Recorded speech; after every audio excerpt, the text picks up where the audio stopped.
Hey guys, as promised, because I told you I am free now. Here is part two of the series I posted yesterday.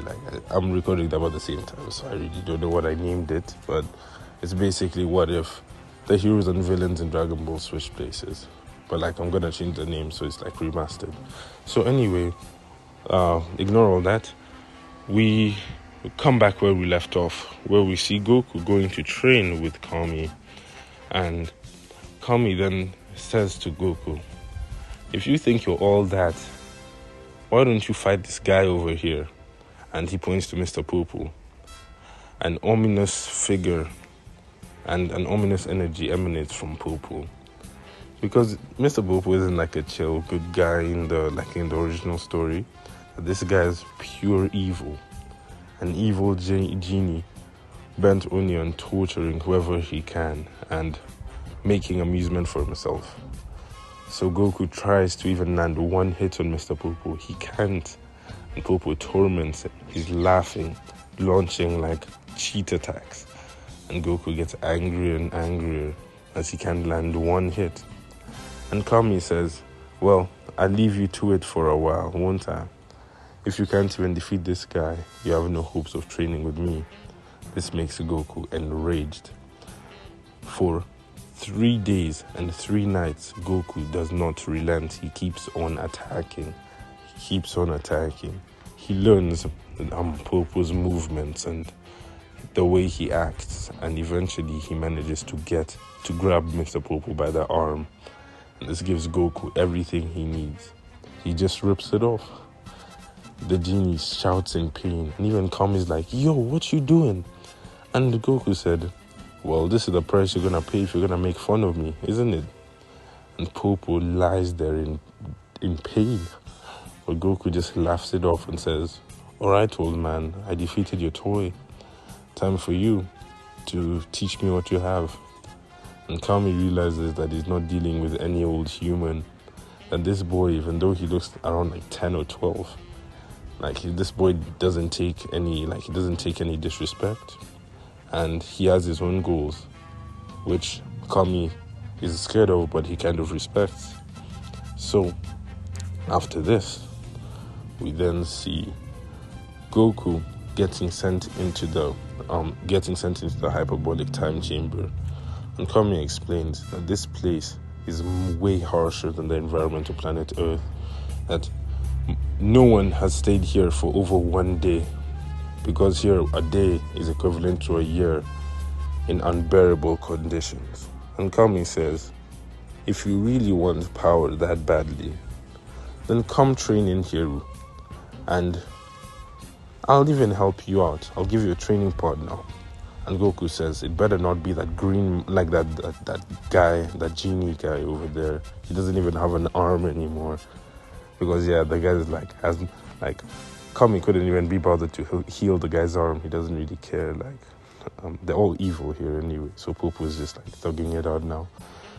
And so basically, Kami then spits out an egg and says, I learned this from someone, you could say a friend of mine, that I could do this. So he then spits out an egg which rapidly hatches, I guess. It hatches, and then it forms an imposing figure. And he says, hey, this is my kid. Let me give him a name. Your name will be Saxophone.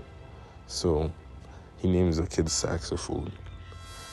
And it turns out that this creature actually has a higher power level than Goku, because Kami in this situation is quite strong, because he defeated Mr. Piccolo and became the stronger half, because he was evil and wanted power, which also made Shenron more powerful.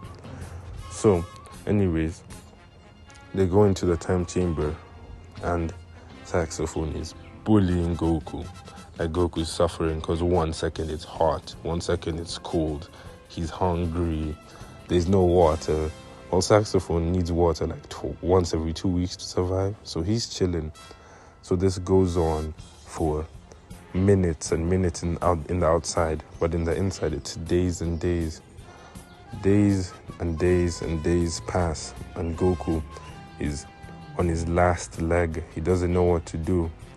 And then he thinks back to a comment Bulma made about the Goku's ability to turn into a giant monster when he sees the moon.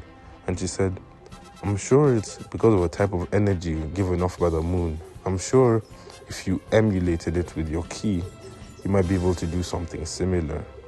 And then this gives Goku an idea, as he then looks up into the sky and he sends off.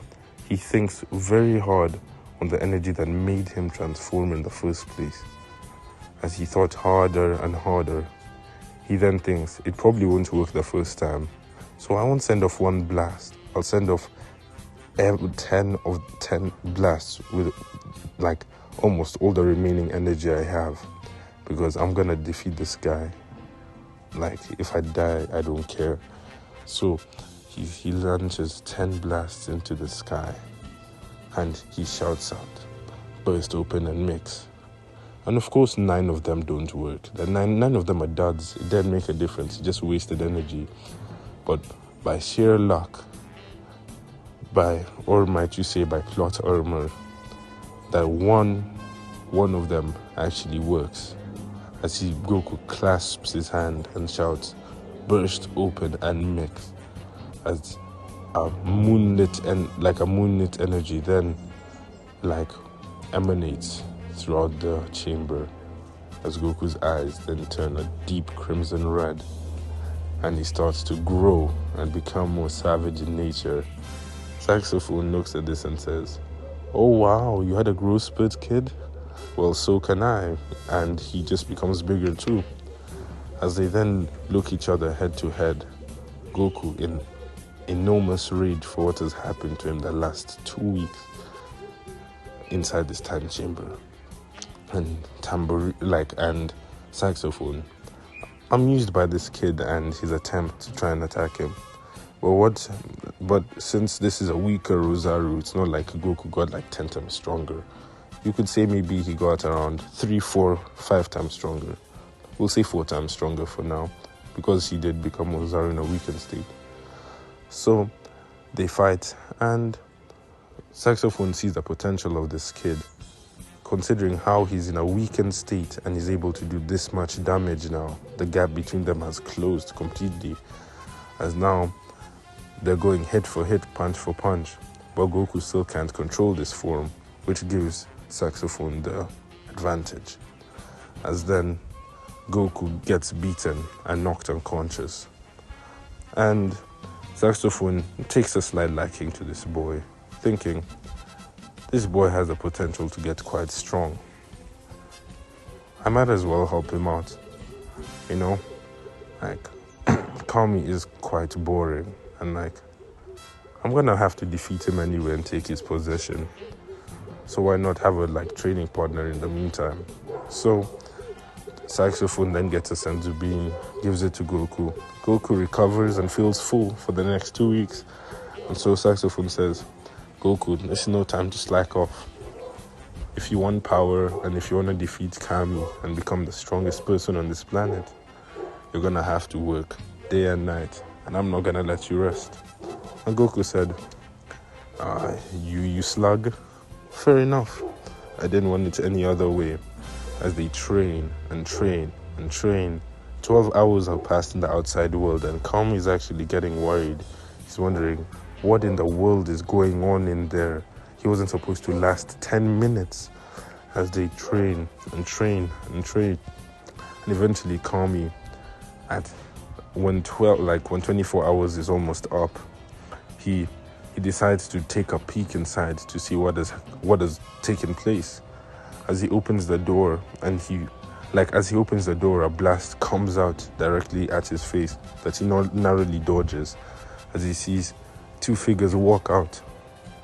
Goku's still the same height, but with a more stern look on his face, and Saxophone with the same expression, as their clothes both look torn and they both look buffed up.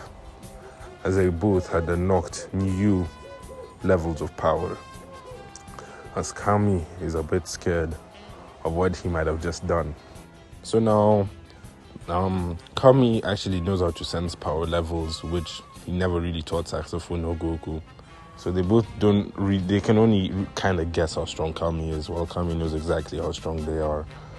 Because Goku doesn't really know how to suppress his power because he hasn't trained with Roshi that long. And like, since everyone's evil, they're more worried about just proving how strong they are, not really hiding their power. So after this, Kami, while they're both sleeping and like both awake, Kami realizes that if he lets these guys keep going, he won't be able to beat them. So Kami then takes his own time in the time chamber, creates his own training partners, and he enters for his own 1 year, and he comes out alone. While everyone wonders what happened to his training partners, we look inside the time chamber and we see them all lying destroyed on the ground. As Kami knows now he has unlocked his own strength. So now time passes and Goku eventually challenges Kami to a fight, as expected, and Kami agrees, as they both look at each other and they spring on to battle. So, it starts off punch for punch. They're both just like gauging each other out, and Kami can see this boy has grown strong, as they're both landing hit on each other, seeing like just gauging each other's strength, seeing how it goes, until Kami then turns it up a bit and says, "Alright, let me use half of my power." As Kami then lunges a solid uppercut on Goku's face, and Goku smiles and says, "Ooh, I didn't know you're that strong, old man." As Goku then launches his own right hook on Kami's face, which Kami is also stunned by.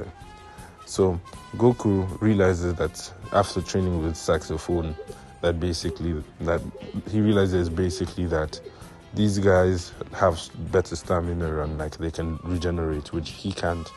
So he has to make sure to destroy them. Like, he has to beat them faster than they can beat him, because like he'll run out of stamina first. So they start fighting, and Goku actually has the upper hand until Kami then shows Goku something he learned in the time chamber, as he then concentrates his ki and blasts it out, and then using his knowledge from King Kai, because he does know King Kai. I don't know why Kami didn't just learn the Kaioken. Kami then shouts Kaioken times 2. And this is when Goku realizes that this might be a bit of a trick, as Goku has no response for this type of power. Also, you'd think, because Goku is a Saiyan and he doesn't know what rage boosts are. And he found out from Saxophone that there are different type of techniques and power. Rather than just being strong, there are different ways to approach things. So Goku then shows Kami some of his martial arts techniques that he had learned, like basically the cloning techniques, the after images, to try and like confuse and wear Kami down, which kind of works. But then Kami then says, "I'm tired of these games," as he then launches a solid attack at Goku, harming him quite a bit, as Kami says, "This fight is now over." And Goku said, "You'd think so, wouldn't you?" As Goku then looks up at the sky, launches a blast and shouts, "Burst open and mix," as basically the light, the feel of the moon, then clouds Kami's lookout, as Goku then grows and grows and grows into a Nozaru. And Kami then realizes that Goku has become he remembers this form and says, "You could have beaten me in the state before, but luckily I planned for this. And since Namekians have better stamina," Kami then shouts Kaioken times 3. Because in this scenario, even though Kami is weaker than Goku was, because of Namekian genetics, he can manage a times 3, where a times 3 would have crippled Goku. So he then becomes giant while using his times 3, and they start to battle. Goku's on the backhand still because he was injured before, and Kami is not taking any chances. He's beating Goku up, grabbing his tail. He almost rips it off until Saxophone then shouts out to Goku because he was watching this fight, and he shouts out to Goku, "Of course you can't win when you're barely conscious. Wake up, Goku. Show him what you can do." As Goku then takes control of the Ozaru, he springs into consciousness, and he, for a second, gains full control of the form, leading to something that has never been seen by the Saiyans in Planet Vegeta. As Goku shrinks down, Kami thinking that Goku's now out of energy, Goku shrinks down. He stands looking down, and when he looks back up at Kami, his eyes are a different color, a shade of yellow, as he then launches a beastly growl and launches at Kami. 1 hit, 2 hits, 3 hits in a blink of a second. Kami can't even see them because Goku's small now. He's much faster than before. He's launching hit on hit on hit, much more powerful. He wears Kami down. Kami's stamina can't keep up while in the Kaioken, as Kami is then weakened and eventually defeated. And Kami then says, "I see I lost. I'm quite proud of you. I'm proud of you, Goku. You have done quite well. How do you feel to become my official student?"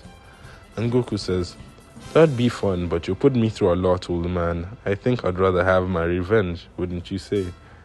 And then Saxophone then comes towards Kami and says, we were digging around a bit in your libraries, and we found out the story about you and someone called Piccolo, and how you guys separated, and how when one of you absorbs the other, you become a Namekian of untold power.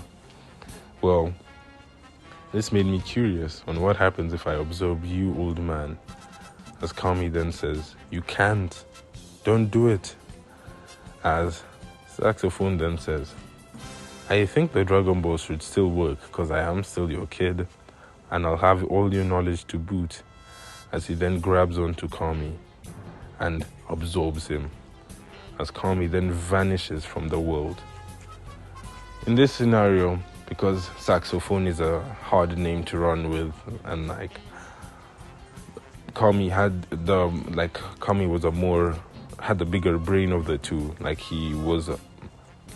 He had a lot of knowledge and a lot of techniques and a lot of skills compared to Saxophone, who's basically 1 year old. The fusion then takes the name of Kami because it's more convenient and it's a cooler sounding name, while the actual personality is that of Saxophone. As Goku is impressed at the power increase, knowing that even with the form he just unlocked, he couldn't beat this guy. As Goku says, Saxophone, Kami, I quite like you. Let's be friends. As Kami then agrees, forming Goku's first real friendship in this cool, evil world. We then zoom out from Kami's lookout, and we then look around on what has been going on throughout the rest of the Earth. Gohan and Roshi had been running the turtle school because they realized that they can't really get a lock on Goku. Gohan thought that he would have full control, but Goku is a Saiyan and he's driven by power, and he doesn't really care about family attachment, leading him to forget about Gohan, which enraged him. So him and Roshi decided to train humans to try and fight against him. And they found Krillin, they were training Yamcha, and it was all good. They had even managed to get Tien and Chaozu from the Crane School by destroying the master of the Crane School. They just killed Master Shen. They're evil. They don't care. They just 2v1'd him and assassinated him. They then paid Master Tao, as they created the new Turtle School to try and destroy Goku. But in the meantime, someone walks up to them as they look at who it is, and they see it's Bulma. Bulma then proposes them an offer, as she's enraged that Goku stole her wish and wants her revenge. She then offers them, how would you like for me to use my technology to make you many times stronger? As they all look at each other, and they say, we realize that we can't beat Goku as he is now, because Roshi knows that if he went to train with the strongest person in the world, that means he went to train with Kami. As they realize a lot of work would have to be done if they wanted to beat Goku and whatever new powers he has gotten.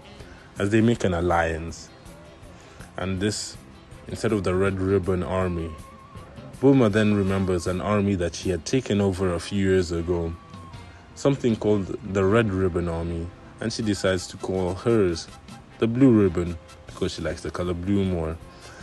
As she then forms her own army, she calls out a short old man who looks like a doctor, and she then says, Jiro, take these guys and make them the strongest warriors I've ever seen. You can do that, right? As Jiro, scared of the power of the Capsule Corp army, not actually a bad guy in this scenario, he just loved technology and androids, he then begrudgingly agrees, as they now set out to create warriors who can stand toe-to-toe against Goku. And that's where we're leaving off this part of what if Dragon Ball heroes and villains had swapped. See you next time.